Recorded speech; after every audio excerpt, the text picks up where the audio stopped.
नसे केवळ हे रक्तदान, जीवनदानाचे हे पुण्यकाम हा विचार घेऊन तर राज्यात सातत्याने जाणवत असणारा रक्ताचा तुटवडा भरून काढण्याच्या उदात्त उद्देशाने शहरातील श्रीराम फायनान्स भुसावळ शाखेच्या माध्यमातून आज दिनांक 27 रोजी प्रजासत्ताक दिनानिमित्त साधत रक्तदान महाशिबिराचे आयोजन करण्यात आले होते।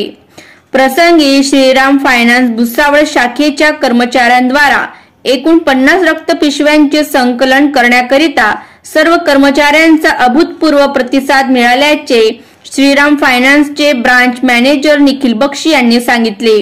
Bureau report, Mahanews 19 Bhusawal.